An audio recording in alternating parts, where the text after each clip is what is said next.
Okay, well, good afternoon, everyone. I'm Barbara Hedlund. I'm a longtime member of the commission.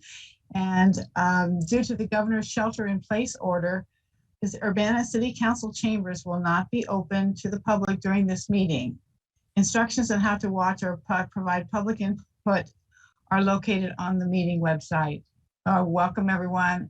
And I'll turn the floor over to Rachel Storm, our public arts coordinator. Yep, I'm going to take roll this morning. Ms. Hedlund? Present. Mr. Modica? Mr. Pinilla? Here. Yeah. Ms. Fuller? Here. All right. And we do have quorum. Good.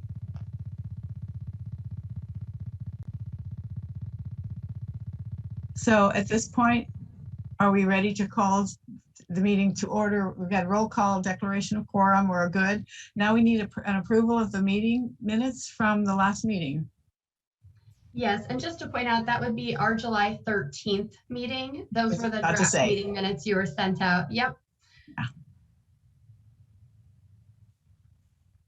So do you read are you going to read them, or anybody's I just have to ask everybody if they approve them, right? Correct. And then we just need we've never done to this motion before. And then it's okay. Someone to motion and then someone to second. And if there are any edits, or as the commissioners read over them, if there are any edits or anything, we'll take note of those as well.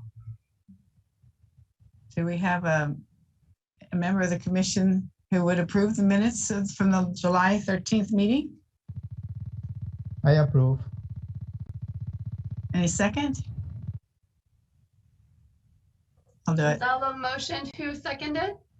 I did. Okay. All those in favor say aye, or I guess we'll roll call actually. So Ms. Hedlund? Aye. Mr. Modica? Mr. Pinilla? Aye. Ms. Fuller? Aye. All right. Motion passes. Those are approved minutes. I'm making my own personal notes here too. Yeah, very good. Okay, do we have any additions to the agenda today that need to be added? No formal additions. I will have a presentation from the arts and culture interns who are concluding their internships this week, but that will be a part of my staff report. Oh, great. It's exciting to have new interns and start a new season, isn't it?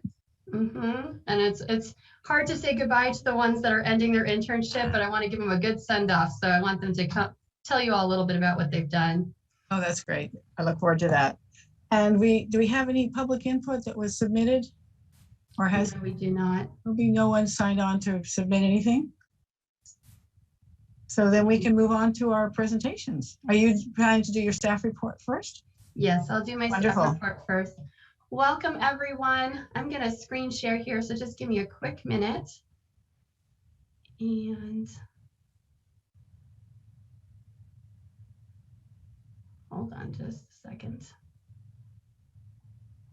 I had to scroll. Okay, this is your September staff report. And we are joined today by Heather Ann, and I want to acknowledge her here in just a moment. But first, let me just begin by saying that the Arts and Culture Program September staff report is one in which I'm going to go over some things that have been going on, yes, the past couple of months, because we also did not have a meeting last month, and I want to kind of give you some information about the last 2 months in terms of time and what our programming has looked like. But I want to take a moment first to acknowledge that we are and continue to be impacted by the COVID-19 pandemic. We are working in a hybrid sort of way where there's some remote work going on for the staff, but there's also in-person events, masked and socially distanced as we're able. So you'll see some of both mentioned in today's report. I want to also first and foremost welcome our newest commission member, Lori Fuller.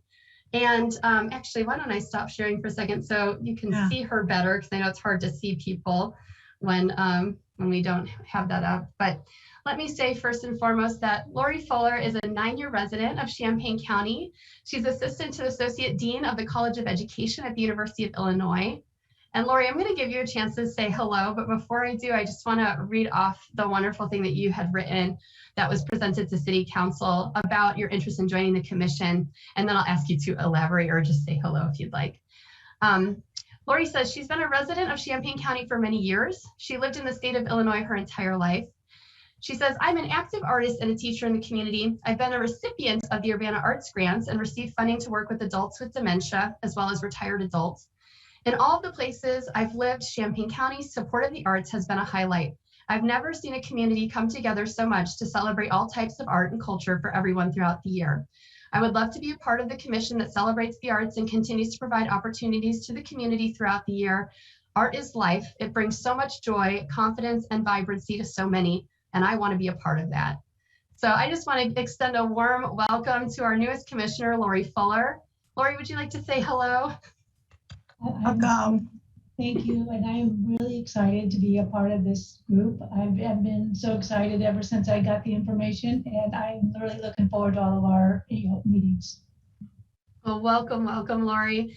As you've probably noticed, everyone, we have 5 vacancies right now in the Arts Commission, and we actually have received quite a number of applications. So the next thing I wanted to mention as part of the staff report is simply that we are still working on appointing the next few commissioners, but by next month, you will see our commission full. So you should be expecting to see some new faces. And for both new and returning commissioners, I really would love to sit down and have one-on-one meetings with you over the next couple of weeks. So I'll be reaching out to schedule those just so that we can, make sure that everyone is clued into what we're expecting for the remainder of the year. We are still accepting applications at this time for the next couple of days before we'll probably look to make those appointments. So if you know anyone who would like to apply to be part of our Arts Commission, do encourage them to submit their application as soon as possible. That's urbanaillinois.us/boards. That's where the application can be found. It's entirely online, pretty simple application. And we really look forward to seeing some new folks on the commission, but also, to have new applications rolling in. If people are not selected, for instance, this time around, we do hold those applications on a rolling basis. So if someone applies after appointments have been made, they may be contacted if a vacancy arises in the future. Okay, that brings me to some additional things I'd like to share. Can you see my screen okay? Mm-hmm. Let me go first and foremost to some staffing updates. First, we had talked about a part-time or temporary position for a program specialist. At this time, that's a bit on hold, so I hope to have some more information about that. But we also have a new staff change. Our office support specialist, Heather Ann Hicks-Lehman, is going to be leaving us to, get this, become the manager of the venues of both Parkland Presents, the theater, as well as the planetarium. So Heather Ann's joining us on the call today, and I just wanted to take a moment to acknowledge Heather Ann. She has done such amazing work for the Arts and Culture program, the administrative work, the way that she's assisted with grants, the way she's helped in all the back end planning of lots of things administratively, but our programs, our events, processing payments, doing all of the things that help make the wheels go round for the Arts and Culture program. And I just wanted to take a moment to acknowledge her. Heather Ann, thank you so much for all the time and attention you've given to the art program. You're really going to be missed. And I wanted to give you an opportunity to say anything you might want to share, and I'll stop sharing for a second so you can see people easier. Hi. Well, thank you, Rachel. I really appreciate that. It has been a pleasure and a joy to get to work with you and all of the commission members for the last 2 years. Yeah, so like Rachel mentioned, I'm going to be going back to Parkland, but this time as the Parkland Presents operations assistant. And my main duties will be to help manage the venue spaces for both the theater and the planetarium. So I'm very excited to be back at Parkland. Sad to be leaving Urbana, but definitely very excited to be back doing what I love. You're still in the arts. That's right. And I expect collaboration. Like that's right. One thing I told Rachel, I'm like, oh, this is not the last you're going to see of me. I have so many ideas. Let's collaborate. Definitely. And we talked too about the fact that I typically do like an Urbana Arts Grant workshop out at Parkland College, typically with the Garrett's Gallery. So we're going to hopefully combine those efforts and really try to bring theater and the visual arts together, and maybe have Parkland Presents co-host that, hopefully. And then we've got, endless opportunities for collaboration. You might recall June Clark Eubanks also getting a grant to do one of the Parkland College performances as a double feature in Parkland and then here in Urbana at the IMC. So examples like that are great ways that we can see collaboration moving forward in the future. I'm just so excited for you, Heather Ann. I know it's a wonderful career move for you. And I'm glad we're keeping you in the arts. So congratulations. Yeah. All best wishes. Yes. I appreciate it. Thank you. Yeah, and I don't expect you to hang on the rest of this meeting. So thank you for being here and giving me an opportunity to acknowledge you here. Give All right, the I'm baby gonna a go- hug from all of us. Yeah, Okay. it's a big hug from all Hug of for us. your baby. So at the end of my presentation, we're going to have our summer arts and culture interns present a little bit more about what their internship entailed, because the end of their internship is this week and it's really come up quickly. The summer went by very quickly, but hopefully we've been able to not only share with you a little bit about what they've been up to, but their accomplishments for this past summer. So they're going to give a short presentation here at the end. Before they do, I want to tell you a little bit more about what's going on for our program. So these two students, you may recall we had 3 students. One of our students, Leo, who had actually continued his internship from the fall, ended up having some struggles with keeping on top of lots of summer commitments. And so we ended up concluding that it would be best for him to end his internship early. Then we had our 2 other remaining interns were able to continue through the end of the summer. And it's always challenging for high schoolers over the summer, especially as we return to school in the fall semester and the scholarship usually continues. So that's one project that we've had going on, but we also have this ongoing relationship with the Community Learning Lab at the University of Illinois. So we do have 3 new students that are working with us through that program that I hope to introduce to you at an upcoming meeting, hopefully our October meeting. And then I have a new student coming in named Jonathan, who comes to us from Urbana High School. He will also be hopefully at our October meeting for you to be acquainted with him. And you may recall that Care for You was a program that we had a relationship with the high school. That's a work study program. And unfortunately, they lost some funding that they had relied on to hold that program. But what the high school's been able to do is expand what they call the executive internship, which has typically been a spring internship into the fall.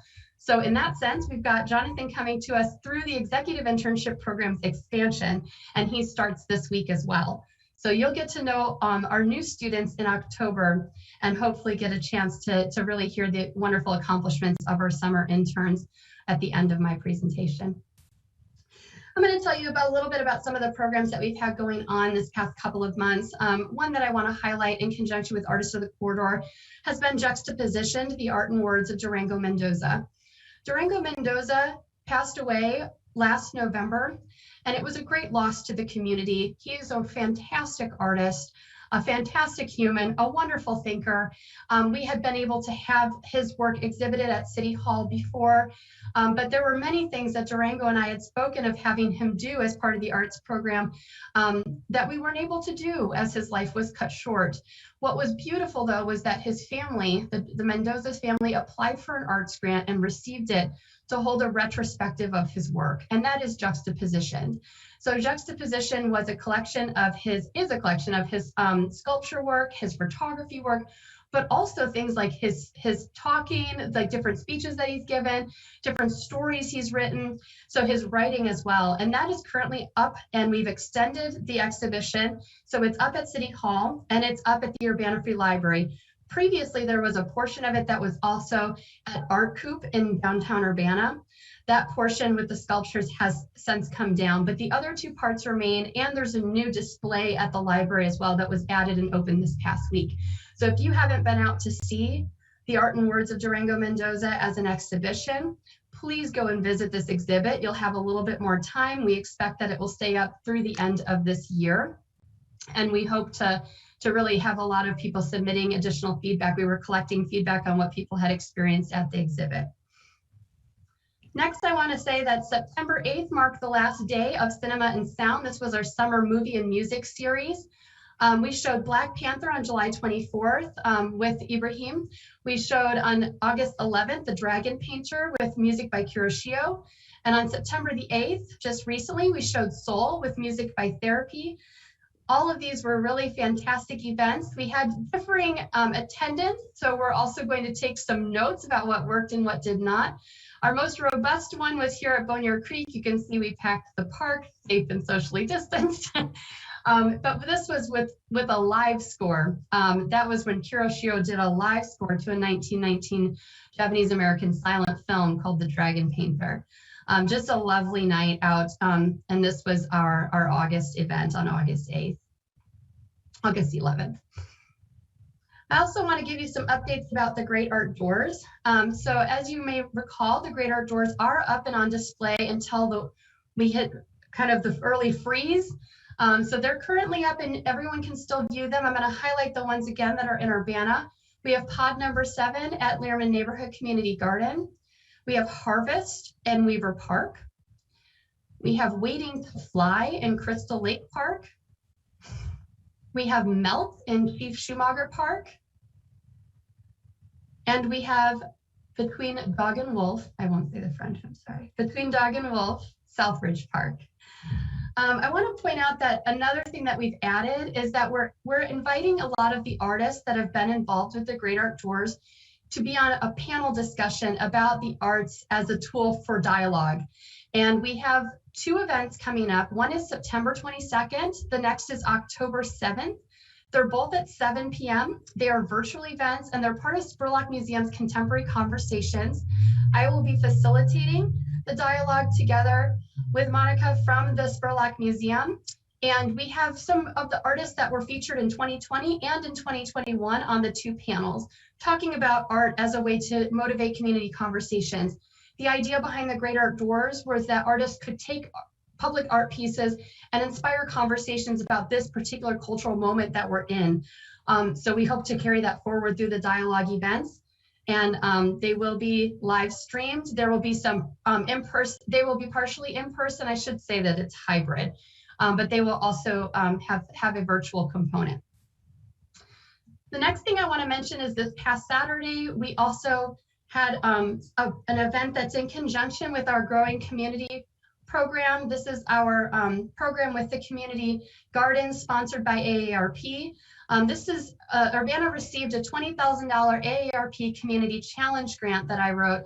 And this was in particular focusing on creating artworks and amenities to create more inclusive and diverse spaces in our community gardens and making them a comfortable place to come and having more amenities there, but through the arts. So we spoke with Community Gardens, 6 in total, to determine whether they wanted shade sales or if they needed, like in the case of a couple, shade was a primary thing. So we are putting art on shade sales. And another couple having a job box where we could actually have a tool lending library was the most desirable. So 2 of the gardens are getting a job box. And then there's other gardens that are getting things like benches or seating or increased amenities, but all will have art be a part of those, the design of those things and how they're displayed. So one of the things that we're also doing is acknowledging that many of the community gardens serve neighborhoods that have also been historically underserved and historically perhaps having issues with poverty and other things that beget violence and challenges. And so one of the things that we know is that near at least 2 of the community gardens, there's been sites of recent community violence. So one of the things that we did recently is we brought together 2 young people's groups, the Self-Made Kings and Goal Getters. We talked a lot about community violence and how we can not only find peace, but also promote peace and work together towards peace together. And that was done with our former Arts Commissioner, Stacey Robinson, and our current Poet Laureate, Ashanti Files. So just this past Saturday, we designed peace poles, which you can see in the image here. These peace poles will also be installed as part of the AARP Growing Community Arts Initiative, sponsored by the AARP Community Challenge Grant. And you can see here some images of young people designing and making the poles and talking together about what we wanted to see in our communities. And there were people that were writing out poems or stories on the poles, people who are painting. This occurred this past Saturday. We are hoping to continue this work, and then the poles will be able to be not only at some of the sites, but then move towards places like our Urbana high schools and our Champaign high schools to have them out in front. We also unveiled today the Thriving Together community art installation. This is funded by an Urbana Arts grant and now on display at Lincoln Square Mall. So we had a ribbon cutting earlier this morning. We also were able to support this program through Young Artist Studio. So the Idea Store put together paper butterfly making kits. We were able to host a Young Artist Studio as well as a virtual art making kind of tutorial. And then people were able to make the butterflies that are now on display at Lincoln Square Mall. They're hanging by the ceiling and around the walls over by the Idea Store. So this was a collaboration with the New American Welcome Center and the Idea Store as part of Welcoming Week, which is a national week of events and activity in different cities to promote immigration and to understand the lives of immigrants and to make sure that we're also sharing stories and kind of making our communities more immigrant friendly. I want to acknowledge that we have a number of Young Artist Studios coming up, and just to give you a sneak peek, the October Young Artist Studio, the September Young Artist Studio is Kids Make Paper Mosaics. Then we'll have an instrument petting zoo in collaboration with the Thew Folk and Roots Festival. We're going to have paper cutouts for our November. And this one, we hope to have a public display of the works that the young people will be making. And Kinsey Fitzgerald, our local artist, is planning to design that display. We also will be having a Kwanzaa art exploration as part of Kwanzaa 365, another initiative that we funded through Urbana Arts grants this year, leading up to the days of Kwanzaa. Okay, a couple other announcements. We will be releasing very soon the selected artworks for this cycle of the Urbana Utility Box mural program. These are, of course, the murals that were selected last cycle. So you will see 4 new murals go up just in the next month, probably before our next meeting, but look out for information about those. We also selected our selected artwork for the Urbana Indoor Aquatic Center front windows. So those will also be installed here in just a few weeks, and the name will be released. I won't release it here today, but you will see public notice go out about that. So do look out for more information about murals on glass.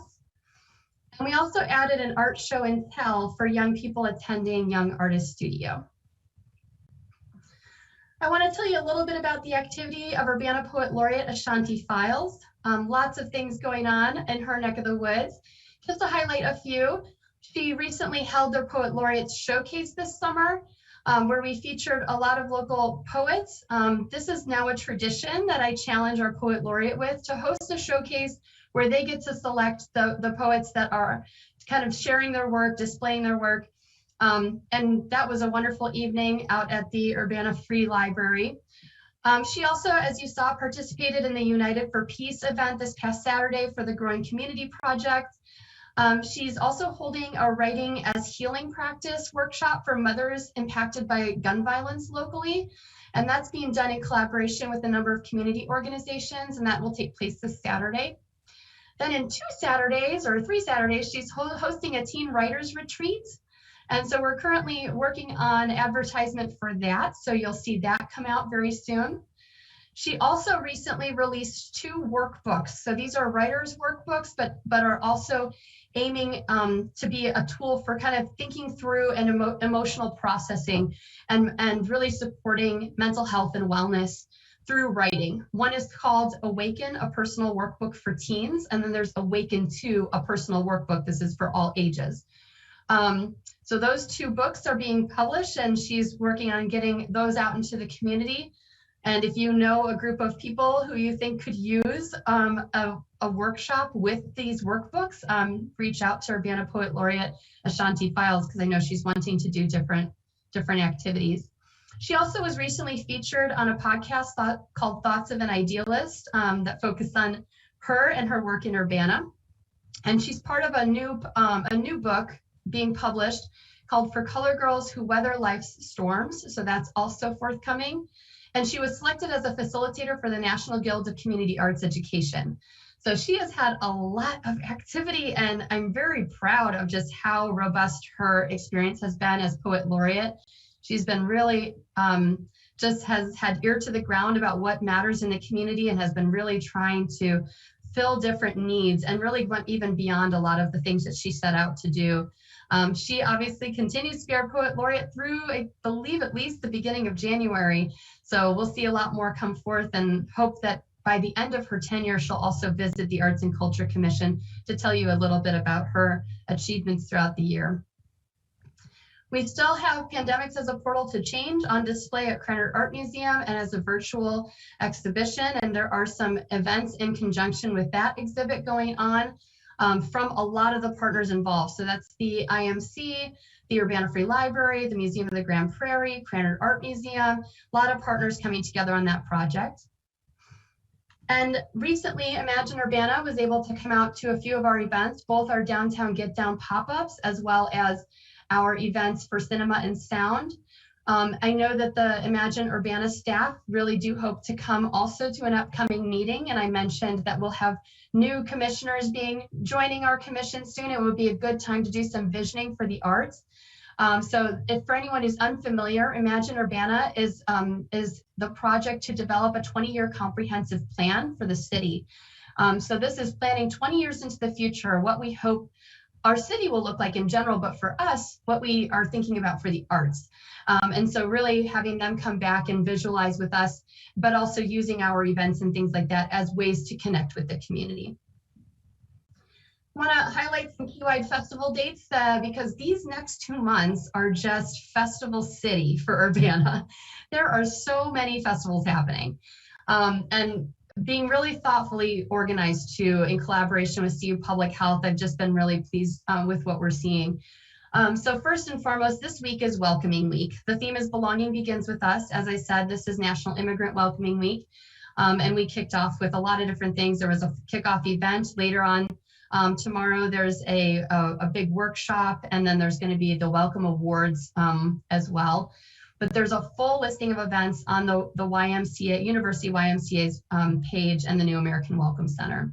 We also have CU Black and African Arts Festival this Saturday, September the 18th.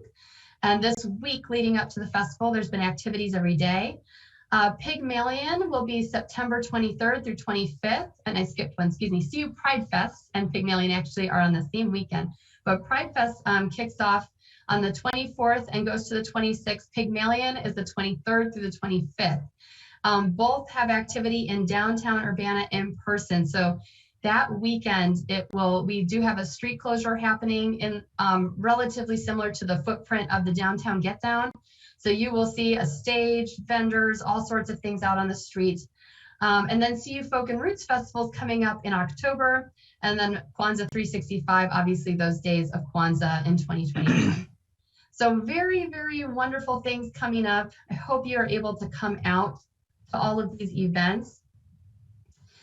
And let me just mention a couple of other things. I was able to present today as part of the Dennis H. May Conference on Diversity Issues for Social Workers and Counselors, particularly about the act of really incorporating the arts into their practice. So wayfinding and creative placemaking and how arts can transform more livable communities.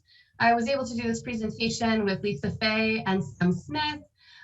Lisa of Inner Voices Social Issues Theater, Sam, the Director of Civic Engagement and Social Practice at Krannert Center for the Performing Arts. I wanted to highlight that so you know some of the things that I'm doing to also represent our program in other places. And last but not least, we continue to really reference the COVID-19 relief guide. There are different kinds of funding that we're trying to make available and to also pass information along about for arts businesses, and we continue to do that relief work as best we can. I want to just leave you with a couple of photos from these past couple of months because so much has been happening. Here in the top left corner, you can see the Flamenco Jazz Projects event out at the Rose Bowl. This was something that we funded with an arts grant as well. On the upper right, you see Thriving Together butterflies as they were being created. Those are all over the Lincoln Square Mall in that hallway now. Bottom left corner, you see Bridging the Art Divide. This is the new artworks that hang on the bridge at Crystal Lake Park, sponsored by the Park District with an Urbana Arts grant. And the bottom right, you see the Champaign-Urbana Coral Reef Project. This is part of that international crochet coral reef public art. It's public art, but it's originated with an artist. And we have our own coral reef, and they're still adding to it. So if you're a crocheter, you can actually crochet pieces that'll go into the public display.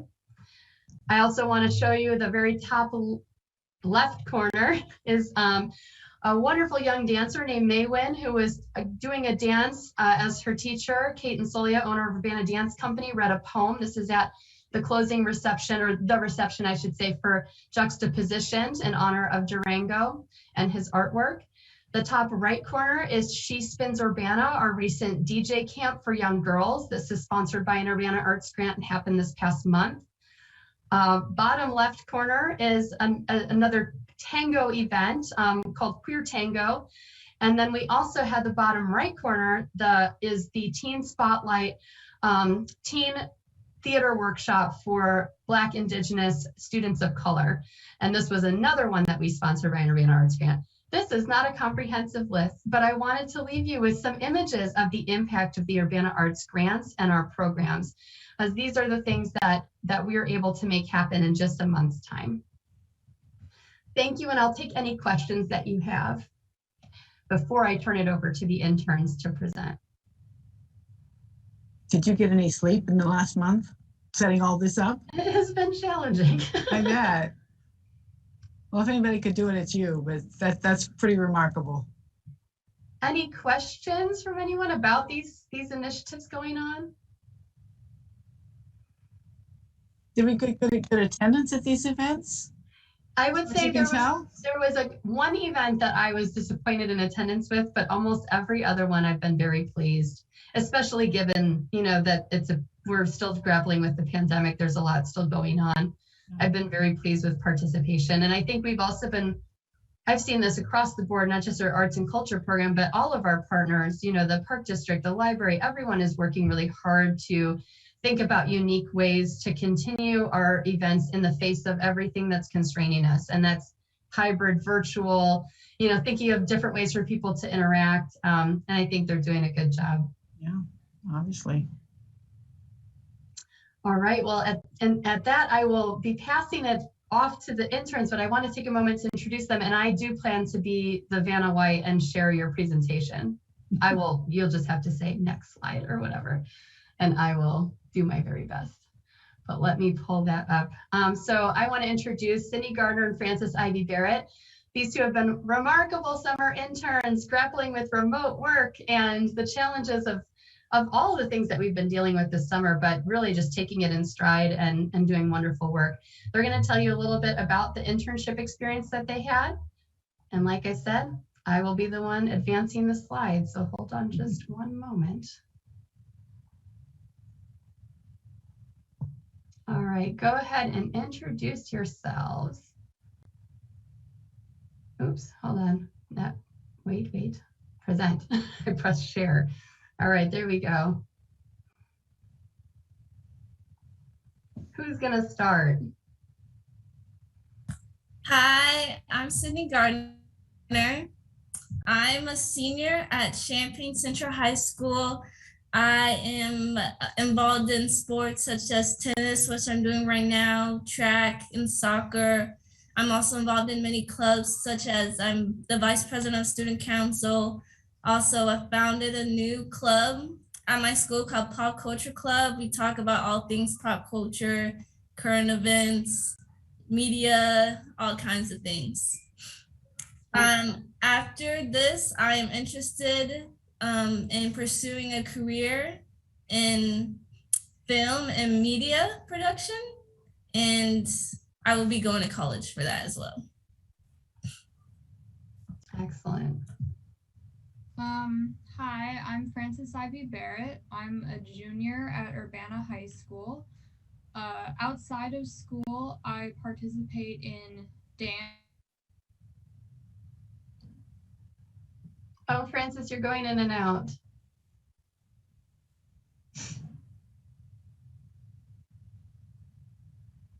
Can you all hear her? No. Oh, okay. Francis, hold just a moment. I'm not sure we can hear you. Try unmuting again. Can you hear me? Yes, we can hear you now. Where did it cut me off? It cut you off, so go ahead and continue. Where did it cut me off? Like, Kind of towards the beginning. I'll start over then. Okay. I'm a junior at Urbana High School. I dance outside of school year round. And then in school, I recently joined a club that is relatively new. So we haven't done a lot yet, but it's called the Radical Education for Democracy Club. So we talk about, kind of current events and how that ties into different systems and institutions and stuff. I'm interested after this internship in continuing involvement with historical and cultural work, specifically related to art and the community. And I'm pretty sure that that's what I want to do in college after I graduate.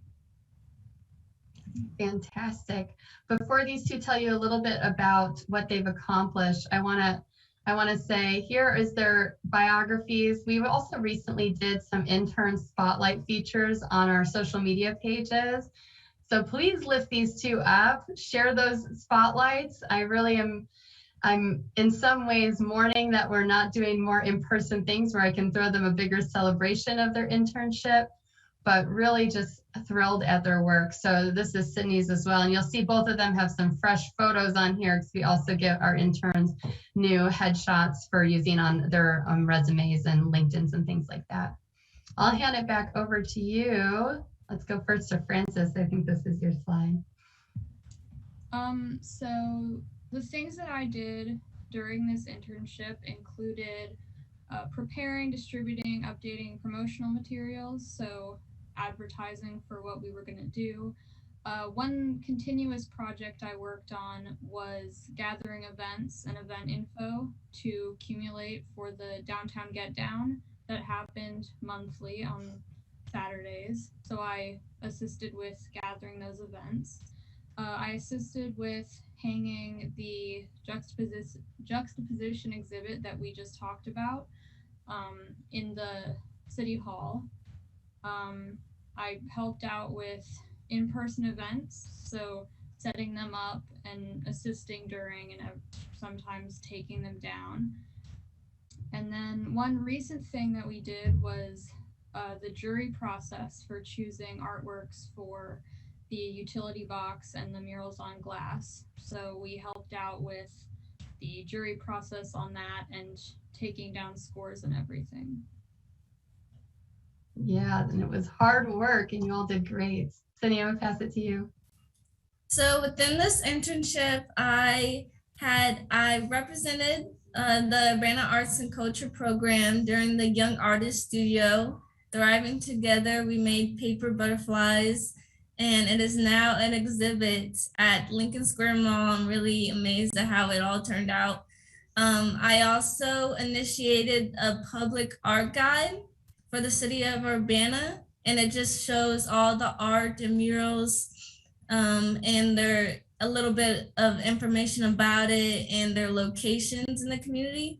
I also made a TikTok, which is very similar to the public art guide, just a little bit more targeted for teens, which is like a big idea of making it so that teens could see it.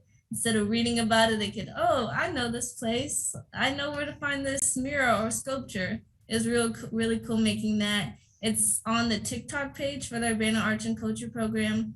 I also created a LinkedIn profile that will help me try to get future jobs, internships, or opportunities that I might want to get into film or media.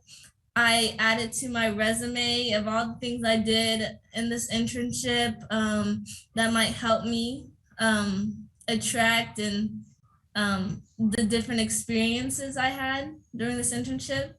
And I participated in many in-person events such as Cinema and Sound and United for Peace, which is last weekend. Is really cool making those peace polls and adding to them.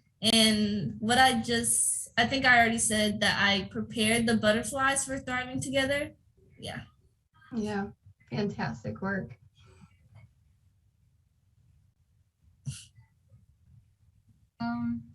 So this internship has been just really helpful for me over the summer. It's the first job that I've ever had, so it was a little bit nerve-wracking, but it's been really good. And I think that it's been very helpful in providing me with skills and kind of ideas that will be helpful to put to use in future careers or whatever I end up doing.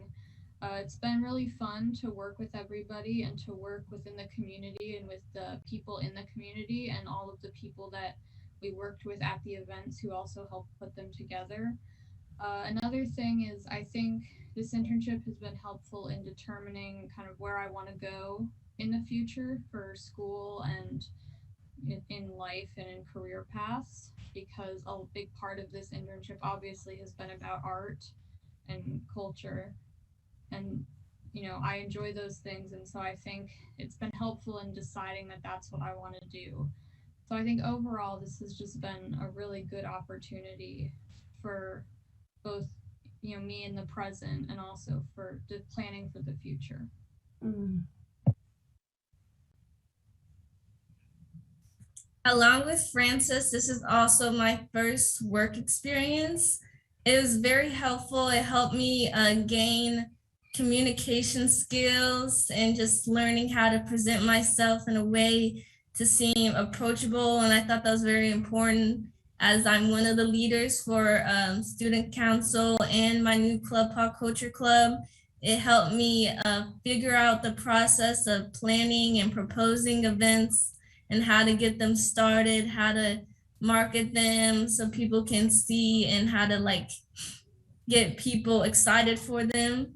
I also met a lot of new people that were interested in helping me find connections through film, which is really cool.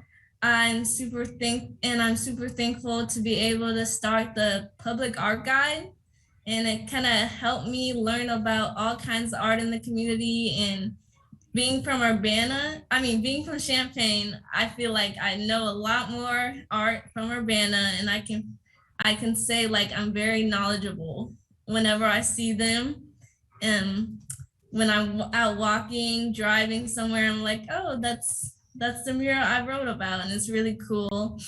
And all the people I met during the arts and cultural internship were very nice. Rachel helped me feel more comfortable, and it's a really good job, and it's going to be very hard to top.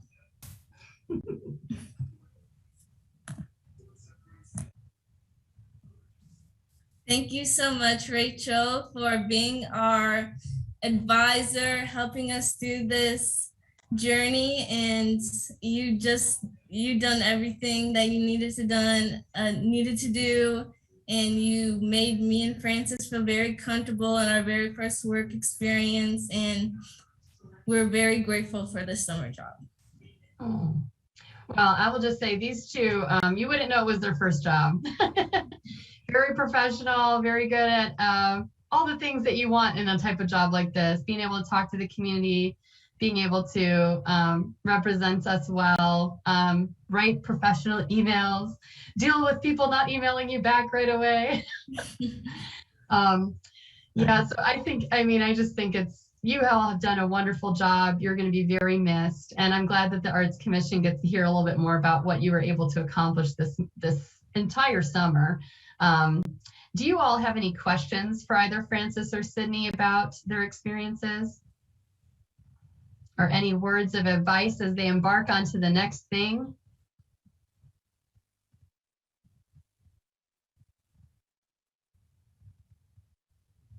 Go ahead, Frank. I appreciate their willingness to take on really amazing challenges. I think it's a real testament to their work ethic, but also to your mentorship.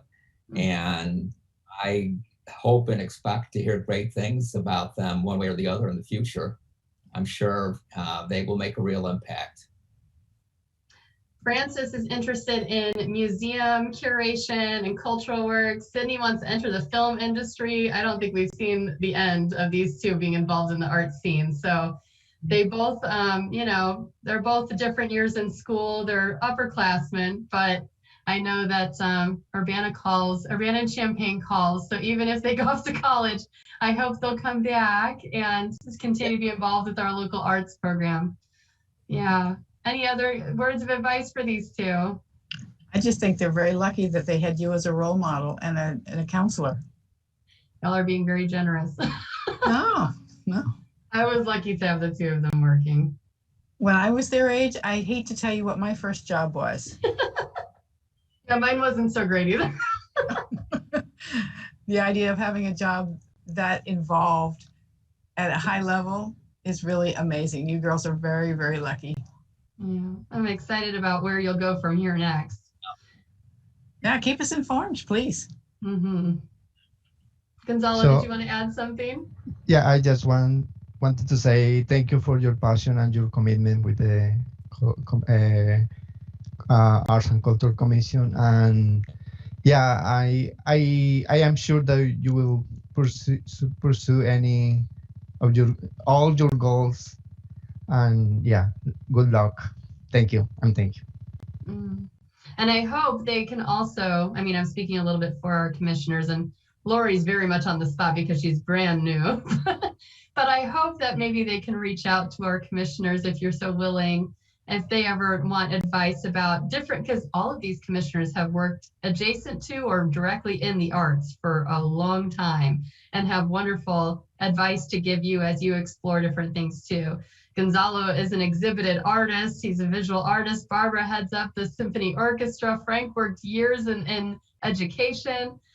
All over, we just have such wonderful commissioners. So I hope I can point them to all of you if they have career questions as well. Yeah. Well, thank you both, and congratulations on completing your internship. Thank you so much. Wonderful. Thank you. So is it time now? It looks like we're ready for a grant presentation That's right. from Paulina Camacho, presenting the final report for the 2019 Urbana Arts Grants Mobile Art Cart. There you are. And Paulina, if you want to share a screen, I think you should have permission. So much, and thank you all for having me today. And I'm sorry it's taken us so long to get this report together. Can you all see my screen? Yes. Great. Oh, sorry, wrong one. I didn't mean to share my whole screen, so now you're looking at my notes from grading. That's all right. You did the same thing as I do. That yellow button calls you. It looks like it should be present. Right? Okay. So here we are. I wanted to start by giving you all inspiration, or just the source of the inspiration for this project.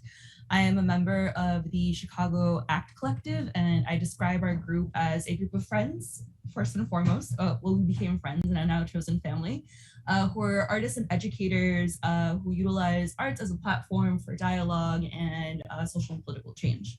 So here, I don't even know why we decided on baby pictures for our pictures about us on our website, but it became a thing in our chat thread, and this is our group. And you can also read a little bit about us at the chicagoactcollective.weebly.com.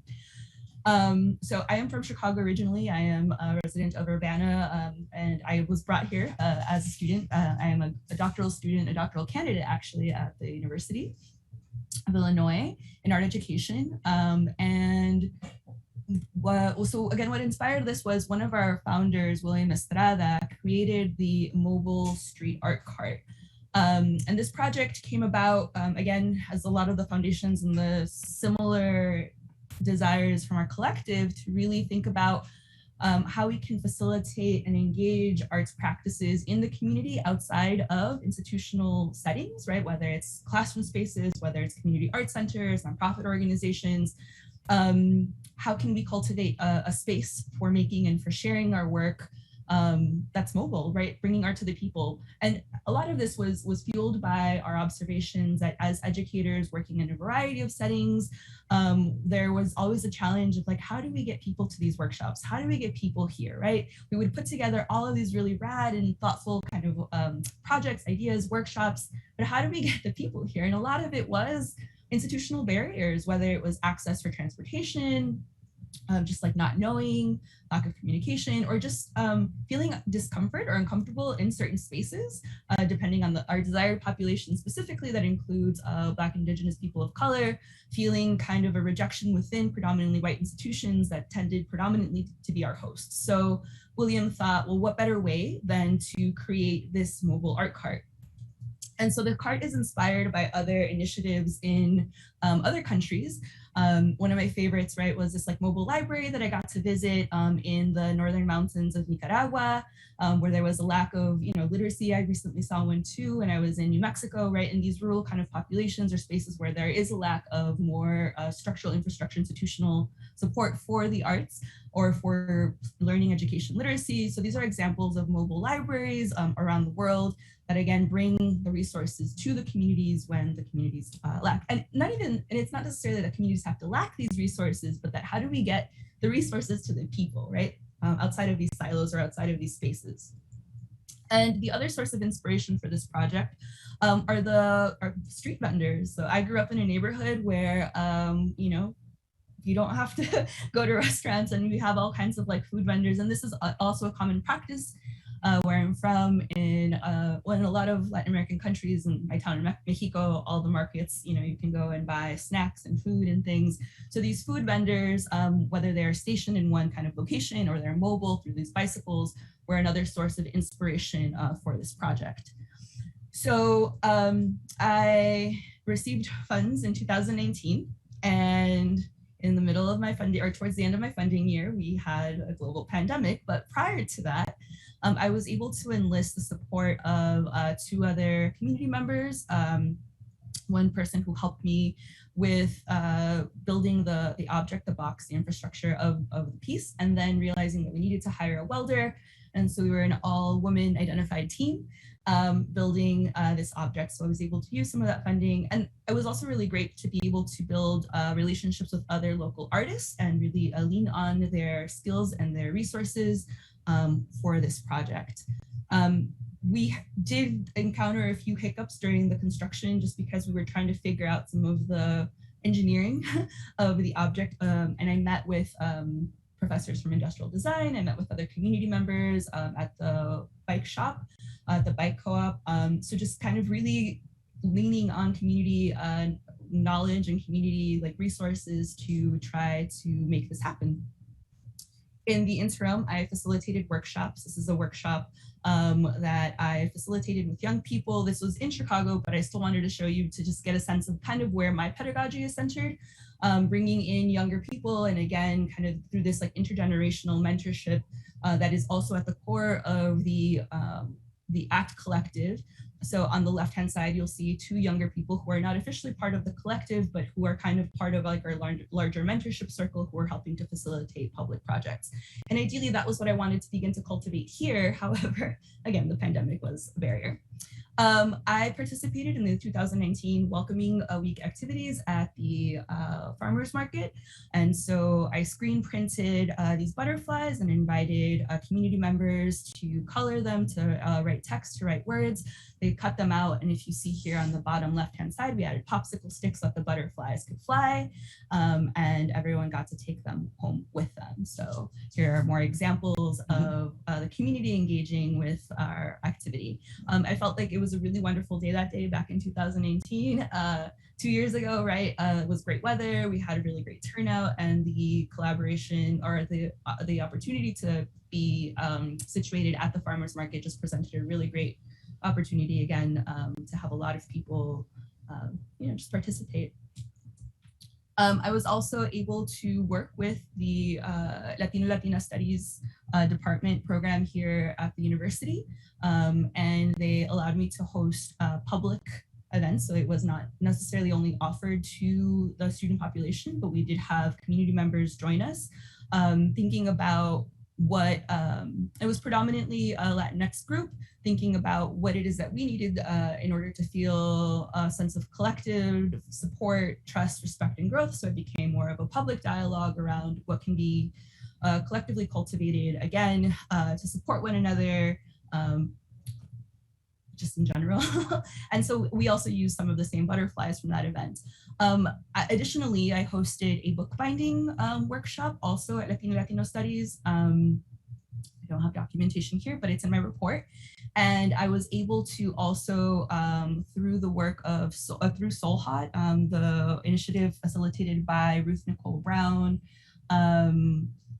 I facilitated a screen printing workshop, a t-shirt making workshop, as well as a poster making workshop. The screen printing, the t-shirt design was at Stratton, and the poster design was at the Urbana Middle School. So we came in for 2 weeks. I had conversations with the young women who were participants of this program to generate a design. We collected some of their imagery and put together a poster. We came back, everyone had an opportunity to screen print their own poster and then create designs, and we installed them throughout the building. And a lot of the girls requested extras to take home to share. And it was really about young women empowerment, Black girl magic, and really celebrating just their identity. So unfortunately, I have some horrible news.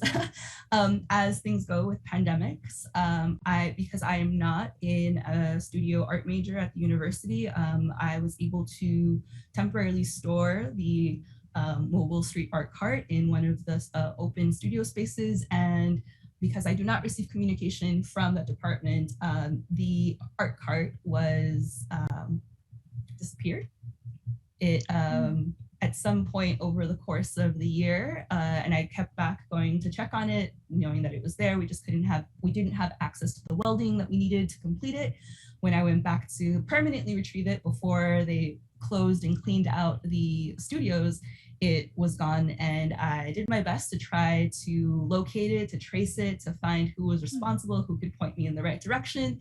And again, given the scale of a large bureaucratic institution, it was very difficult to get any responses. So it no longer exists. It did exist in a complete form outside of one little hitch to attach it to a bicycle.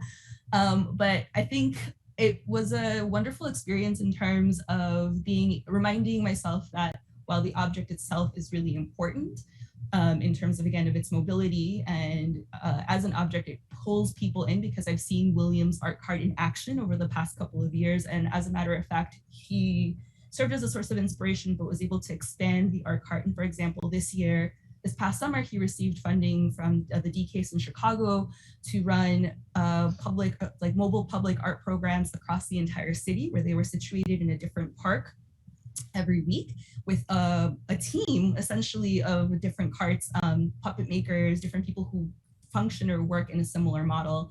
So while the object itself is important to bring people in, I realized through these other workshops that it's not necessarily necessary, right? That the people and the activities are really at the center, and the relational interaction is really the most important component.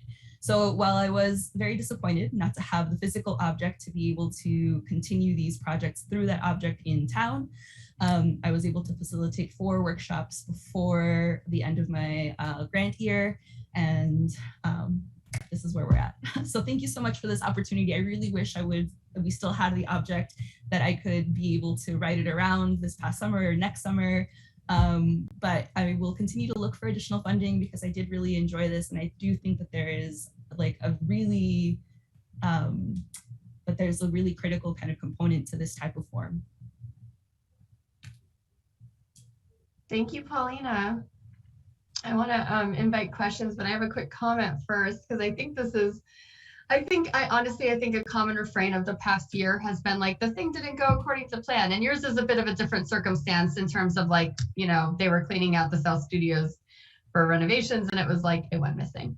But the thing that I'll say is what I see in what you presented, and obviously we were able to work together at the farmers market that day. And I'm just thrilled at the work with Latino Studies, because Latino Studies is in Urbana, and yet I've encouraged them to apply directly for arts grants in the past. I was so delighted to see that some work was done directly there, as well as with SOLHAT.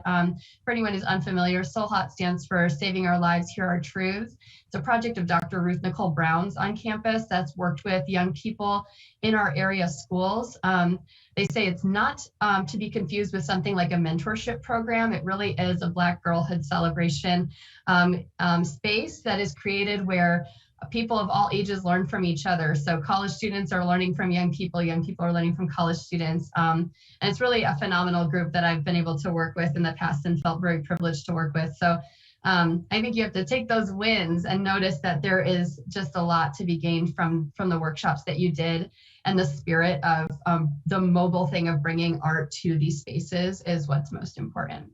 Definitely. Thank you so much. That certainly was very impressive. Mm-hmm. And all that you accomplished in such a short time. It's great. Thank you so much. Yeah. Any other questions or comments for Paulina? I'll just say congratulations. I hope that you continue to grow your work here in the community, and any encouragement I can give you around sharing it and continue to do those kinds of workshops, I will, because I think it's really wonderful work. Thank you so much. I really appreciate the opportunity.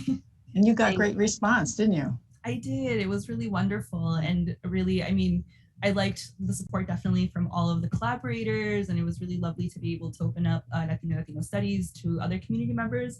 I do feel though that again, there's still a challenge, right? Like inviting people to the university sometimes is a little bit difficult. And so in that sense, it maybe defeated the purpose, but we did have community members who are not students join us for the book binding session and the screen printing session. So I'll count that as a win. We're inviting people into the space and seeing the space as a porous space where community can come in and out. Having worked at the cultural centers myself, I do think they are a bridge in a lot of ways. Like they're able to attract the community in ways that some of the bigger departments who are feel more interior to campus, perhaps more, fictitious or not, the barriers are there. And I say only fictitious because I think sometimes we're challenged in both directions for the community to meet the campus and the campus to meet the community. And some of it is very real barriers, and others are kind of like feeling again that sense of like a lack of belonging or just being uncomfortable. And so those are things that we can like forge and continue to build all the time through partnering between the campus and the community. It's so important. Definitely. Yeah. Well, thank you. Thank you for your work. Thank you. Thanks for coming today. Thank you. Next, we have Jacqueline Lowenstein from the Celebration Company at the Station Theater. She's going to present the final report for the 2021 Urbana Arts Grant Teen Spotlight, a summer theater workshop for teen artists of color. Welcome. Nice to see you again. Hello. I have a lot of things on my screen. Let's see. Can you see this flyer? Okay, so this was, thank you for having me, first of all. This was the initial flyer that we put out for Teen Spotlight. This is a collaboration between the Celebration Company at the Station Theater, Black Voices Theater Production, which is run by Leslie Smith, and Champaign-Urbana Theater Company.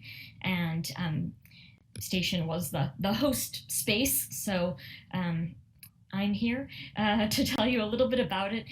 This was the initial flyer with information that was sent out, posted to schools and all around. And unfortunately, Kayla Smith down here ended up having work conflicts and couldn't join us, but the other 3 staff members did. It was very important to us to have a staff that consisted all of people of color. And when it came time to running the program, I and Kelly Nowlin from Champaign-Urbana Theater Company were in the background there hosting, trying to take care of administrative things as much as possible and support as needed, and worked hard to give over the space to this group of students and the instructors. And I have a video so Ibrahim made a video, and instead of talking a lot, I'll show you his overview, a little highlights reel, I suppose. The students had various different workshops guest sound designer and stage manager who came in, and this you'll see some things from the costume designer who came here. And Jackie, just to make sure, did you make sure that you clicked enable sound on when you screen shared? Let me make sure. Let's just do that real quick. Yep. Optimize for video clip. That always happens to me, so I have to check. A lot.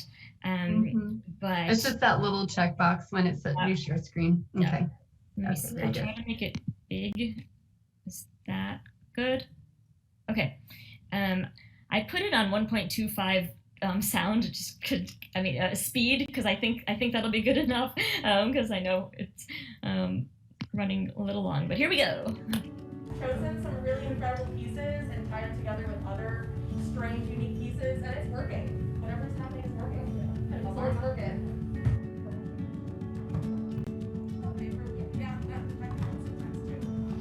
My name is Vivian Krishnan, and I am a costume designer and artist.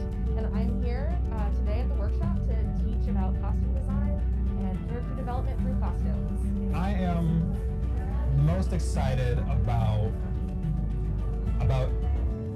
introducing these students into a new world of the performing arts, one that's normally not seen as much because it's all behind the scenes. Giving them the opportunities to learn about theater arts as they may use these skills to further their acting careers or theater arts careers. All right, action clap. 1, 2, 3. Hey! One thing that I love is how intelligent these children are. Give me a whooping? You can't whoop me no more. You're too old. You're just an old man. You're crazy. You know that? One of the best things about Teen Spotlight was definitely being in a space full of kids of color where we're open and encouraged to express ourselves, because oftentimes we're shown in the media where we should be in one role doing one thing. They only want us to do one thing. This isn't what they want us to do. And I think we finna take over everything. So this was a start, but this isn't where it finishes, and I'm ready to enjoy this. Hi, my name's Samaya, and my favorite thing about Teen Spotlight was getting to meet a bunch of friends after a long period of time of COVID where we didn't get to talk to a lot of people.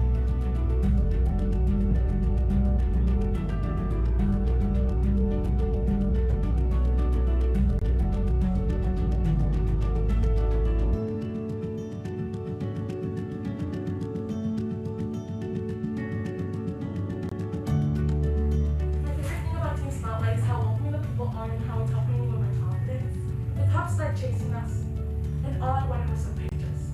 They led us to this smaller area. This won't be good. We stood 10 seconds, we stood there in silence. The clock struck 8 and there they came. Want to see the pictures? Hi, my name is Alira, and my favorite thing about Teen Spotlight is it got me out my shell and it made me more confident in everything. I'm glad they did this year. Hopefully they do it again next year. I really love this experience at the station. This was a really nice thing to try out. I kind of went in blindly, but I ended up really liking it. And I ended up making a lot of friends and learning a lot of new things about theater that I really didn't think I would learn going into it. But this was just an amazing experience. I loved it to death, and I wish I could do it all over again if I could. So my favorite thing about Teen Spotlight was I was able to have a place with the people who look like me and have the same interests and talents as me, have a place to go together and do fun things and learn mainly about the things that we like theater and music and acting. And I the way that I did today, I wouldn't have been as good as I was without Teen Spotlight. If I wasn't able to learn and if they weren't able to teach me the things that I should do, I wouldn't have had the talent really, and I would not have had the confidence to get up there and actually do what it needed to do. So that's what my favorite thing was about Teen Spotlight. And one thing I liked it about Teen Spotlight was coming here to express myself with more acting and more about theater. And I really like how everybody is nice and helped me out and supported everyone. And yeah, I'm really thankful for that. Hopefully they do this again next year, because I would definitely be doing it. And I just want to say I had a great time. An acting, stage presence type confidence. They'll walk away with an accomplished piece that they've performed and worked very hard to perfect.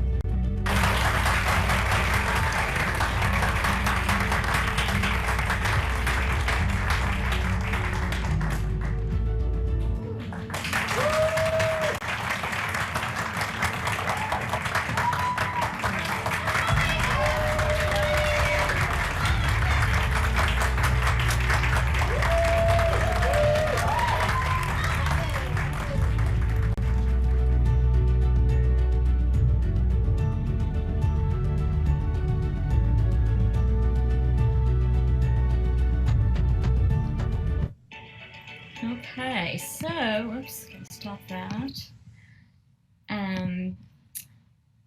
That gives you a little overview, mostly of that last performance day, and all those videos of the kids talking were taken right afterwards, after their performance, and we did have a slide just with some of the demographics real quickly if you want to see those. Yeah, is that it? Demographics of teen participants. Can you see that? You can see like a little sliver of it. Maybe try stopping share and share one more time. Okay, sorry. It's okay. That's strange. Let me close out something else. Very weird. No, that's probably not it. Okay, I'm not sure why it is not letting me share this. Uh-oh, are you frozen? Jackie, come back. I'm gonna stop her video for a second and maybe, I think she's disappeared. We'll see if she returns, but if she doesn't, I'll reach out to her. I'd love to note any questions that you all have for Jackie, and then we can certainly have her follow up. Any questions that you have about Teen Spotlight? Go ahead, Frank. I think it's a wonderful start, and I'm wondering if there's any kind of way of bridging what the young people are doing in the summer to what they could do in school. And maybe that's outside of the purview of the grant and what's happening, but it just seems like such a wonderful seed that was planted. And I would hate to see it wither away during the school year because they had limited opportunities to participate in similar events across the year. I think I just can see that the excitement that they have, and I would hope. Yay, Jackie's back. Okay, hold on real quick. To recap, Frank was saying that it would be really wonderful to collaborate potentially with schools and see this work carried forward into the school year in some capacity, because it seems like such a wonderful seed is planted. Go ahead, Frank, say anything else you'd like to say. I hope I captured it. No, I think you really captured the essence of it, because they had such enthusiasm, and I would love to keep seeing that watered and that nurtured, and finding mentors across different environments that can continue to work with the young people who have so much enthusiasm. That's right. Jackie, I want to give you opportunity to share any remaining things that you wanted to share as part of your presentation too. Yeah, I'm so sorry, I just lost that connection. But yeah, I mean, I was, after showing that overview, I figured maybe there would be questions or things that you wanted to ask about. I think it's a fairly, I guess, self-explanatory what we did, the 3 weeks of workshop and the final presentations of monologues. The kids they were so great, really great to work with, and they do want to do more. And one thing that we are doing, or hoping some of them will get involved with right now, is there's an opportunity to write plays that have to do with gun violence. And you actually just posted our post about that today. Thank you.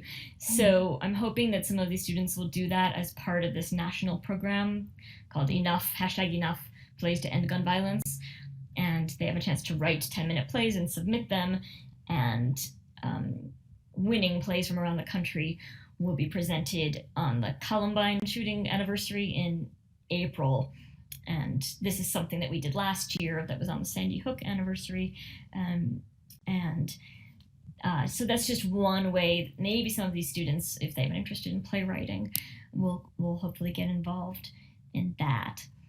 I think the spirit of Frank's question too, I wanna mirror by asking, are you considering doing Teen Spotlight again or growing this program in some way, specifically this program? I think so. We're right now in a transition period with a lot of questions going forward, but the thing that's not a question is that we want to continue to bring in people of color of all ages and build more programming and figure out what they need and how we can accommodate that. I think one of the challenges is that there are not a lot of instructors or directors who are people of color that we know of in this area. And it does seem, we did a survey with the students and the results of that were put into our final report, but it's clear that of course they appreciate having some role models who look like them, and it feels like it's going to be a journey. These kids could be the next teachers and directors. I feel like there's a long trajectory here of giving them confidence and skills and growing the next generation of leaders. And hopefully maybe there are other adults already in the community who could be pulled in, but there aren't a lot at the moment. So in terms of growing the program, that's just one kind of stumbling block that I see. Jackie, remind me again, the station is over 40 some years old, is that correct? Yeah, this is the start of the 50th season right now. 50th season. Be that as it may, it's not, we aren't producing any shows right now. So since the inception of the Arts Grant program, this is the first time station has applied and received an Arts Grant. And I'm just so delighted that this is an initiative that you applied for, that there's that wonderful collaboration between the Champaign-Urbana Theater Company and Black Voices. I encourage you to continue to apply for grants and for those partners to continue to work together. I think you have a real gem on your hands. It seemed really important to everyone who participated. I knew some of the youth that were involved, and I know some of the parents of the youth that were involved, and I've heard nothing but glowing things about the impact and the importance of this program for the people who participated. So happy to brainstorm with you as you, continue to move forward with it and plan new iterations of it in different ways. And I think there's also some wonderful overlap, including some of the people that were involved between this and Open Scene and some of the things that we've had before through the arts program. So I hope that perhaps we can put our heads together and I'd love to see more of it. I think it's really wonderful. We will try. Thanks for encouraging us. Yeah, for sure. And it was a great way to keep the theater going too. It's the only live thing we've done through all of COVID, and it just fell in the summer when it felt okay enough to do something in person. Yeah, well, it's a gem of a theater, and it's great that you were able to keep the activity going in there too. Yeah, so important. So keep going. I'm really encouraging you all, and hope. Just as a reminder to both of our presenters this evening and anyone else listening, we do release arts grants in the beginning of October, possibly even a little bit early. So you'll see that come out, and they're not due till mid-January. So you've got plenty of time to be thinking about the proposals that you'd like to propose for next cycle. Thank you, Jackie, for your presentation. Thank you for coming. Sorry for the glitches. No worries. Everybody's been through them, and I think we all understand it. You can't get through a meeting without at least one. It's true. Well, I think that's the end of our grant presentations. Are we ready to move on to the commission service discussion? Yes, and this won't take too much time. I wanted to take a moment to acknowledge that obviously we've got some vacancies. I mentioned that earlier. We have 5 vacancies currently on the commission. I do want to also acknowledge that Jared Miller, who had joined us for our last meeting, had his term was up as well. So he is currently not on the commission, and I think deciding whether he wants to submit an application to continue on the commission if possible. So all this to say, we have 5 vacancies. We're welcoming Lori today, but we're really excited to also be welcoming some new people at the October meeting. So you'll see some new faces next month. That said, I want to just clue everyone in as a reminder, and maybe a new thing for Lori to know, is that our arts grant cycle does include that Tier 3 grants are voted upon directly by our Urbana Arts and Culture Commission. So while we will have new people start in October, by the November meeting, they will already be hearing presentations from some of the applicants, and then we'll have a special meeting between November and December meeting to vote on a very important grant category. So the new people will be oriented very quickly because you're also going to be making an important decision. And one thing that I want to encourage you all to do in preparation for that important decision you'll be making about funding is really familiarize yourself with our local festivals. It's going to likely be festival presenters who either have received this funding in the past that will reapply, or some festival presenters that may apply newly. It's not likely to be a brand new project that applies for a Tier 3 grant.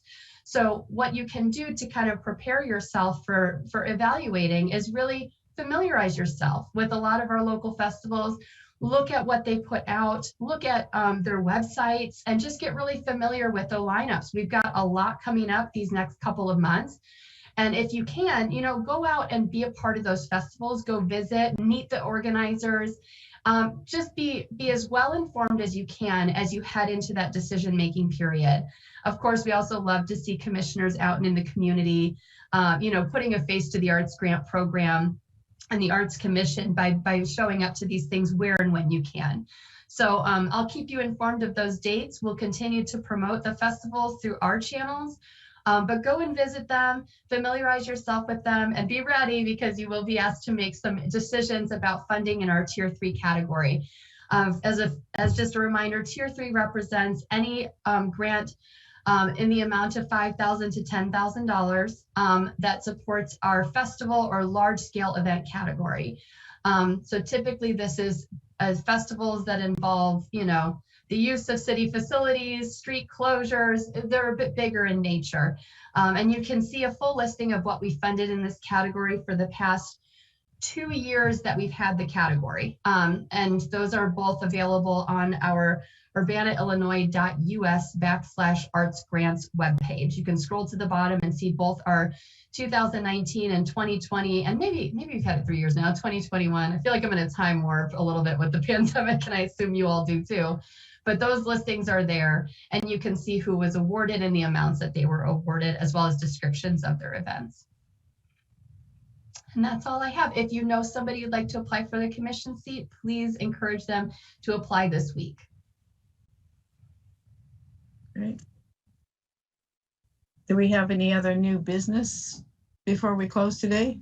I'm getting the sense Jason's walking around me setting up. There's a 6 p.m. meeting in there. So it's our time, and here's another member from the next commission. So if there's no other new business, I wish you all good health, and I don't think we have to call for a vote to adjourn, do we? No, we can just adjourn. So we can say we'll adjourn until our next meeting. Good to see you all.